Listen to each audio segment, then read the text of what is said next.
Praise the lord. అడుగు వాటికంటే ఊహించు వాటికంటే అధికముగా దయచేయు దేవుడైన యేసునకు సమస్తమైన ఘనత, మహిమ, ప్రభావము కలుగునుగాక. మీకు ఆశీర్వాదమును, ఆనందమును, ఆరోగ్యమును, ఆత్మాభివృద్ధియు కలుగునుగాక. ఈ దినపు యేసయ్య జీవపు మాట మత్తయి సువార్తమానం 7వ అధ్యాయం 7వ వాక్య భాగం. అడుగుడి మీకియ్యబడును.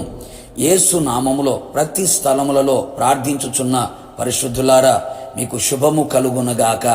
మన యేసయ్య మన ప్రార్థన ఆలకించే దేవుడు, మన మొర్రకు ఉత్తరమిచ్చే దేవుడు.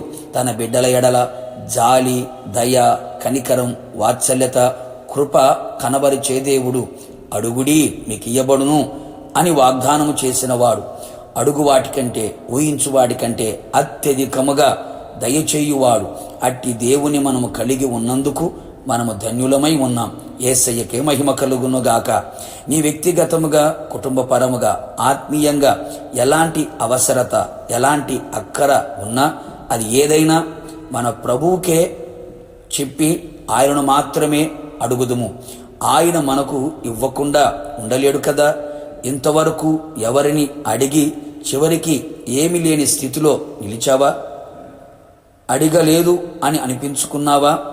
మన యేసయ్య తన ప్రజలు సుఖముగా బ్రతుకు నిమిత్తము సమస్తమును ధారాళముగా దయచేయువాడై ఉన్నాడు అని ఎరిగి ఆయన సన్నిధిలో ఆయన పాదముల యొద్ద పడి ఆయనను అడిగెదము. నిశ్చయముగా నీ హృదయ వాంఛ తీర్చున్నట్లు, నీ కోరికను సిద్ధింప చెయ్యునట్లు, నీ కార్యము సఫలమగునట్లు నా యేసయ్య సమస్తమును నీకు అనుగ్రహించునుగాక.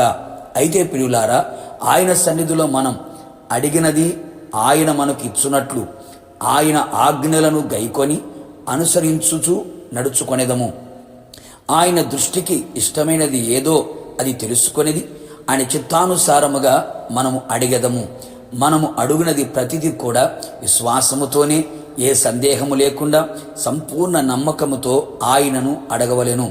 ఆయన నామమున మనమేది అడిగినను మనకు ఇచ్చే దేవుడు గనక పొంది ఉన్నామని నమ్మి అడిగెదము, బ్రతిమిలాడేదము.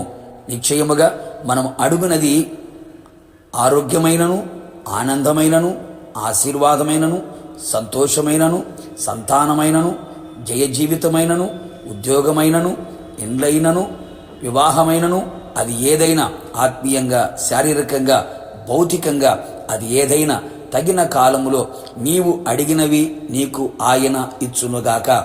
ఆత్మీయంగా, శారీరకంగా, ఆధ్యాత్మికంగా నిన్ను బలపరచును, స్థిరపరచునుగాక. అంతేగాక మన ఆత్మీయ జీవితములో మనము ఏది అడగవలనో అది కూడా మనం తెలుసుకొనవలను కదా. జ్ఞానము కొదువుగా ఉన్న ఎడల ఆయనను అడిగెదము. ఆయన మనకు జ్ఞానమాయను కనుక ఈ లోక జ్ఞానము కాక దయ్యముల జ్ఞానము గాక పైనుండి వచ్చే దైవ జ్ఞానమును అడిగి పొందుకొని మనలను మనము మన ఆత్మీయ జీవితమును కట్టుకొందుము. ఎలీషా ఏలియాను అడిగినట్లుగా 2 పాళ్ళ ఆత్మను మనం పొందుకొనేదము. నీలో ఉన్న ఆత్మను అనుభవించేదము. ఆయన పోలిక, ఆయన సారూప్యములో ఆ ఆత్మ మనం నడిపించును గదా. అడుగు ప్రతివానికి ఆత్మను అనుగ్రహించువాడు. ఆయన మందిరములో పరలోకపు గవినిగా దేవుని నేత్రములు రాత్రింబగులు తెరిచి ఉంచే ఆయన ఇంటిలో చిరకాలము ప్రభు రాకడ వరకు, మన పోకడ వరకు నిలిచి ఉండవలనని మనం ప్రభువుని అడిగెదము. నిశ్చయముగా ఆయన మందిరములో మనం నాటబడిన వారమై పరలోక పురమునకు మనము సిద్ధపడుదుముగాక. ఆమేన్. ప్రార్థన. జీవాధిపతి అయిన తండ్రి, నీ పరిశుద్ధమైన పాదములకి కృతజ్ఞతాస్తుతులు చెల్లించుచు ఉన్నాం. మీ ప్రజలమైన మేము మీ పాదముల చెంతకు చేరి కన్నీళ్లతో, విశ్వాసముతో, నమ్మకముతో మీ పాదముల చెంత చేరి ఉన్నాం.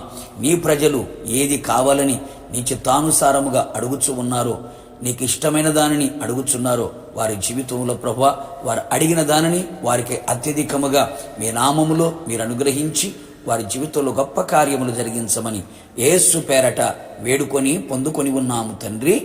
ఆమేన్. నిశ్చయముగా మీకును మీ కుటుంబ సభ్యులకును మీరు అడిగినవన్నీ ధారాళముగా నా యేసు ఇచ్చును గాక. God bless you.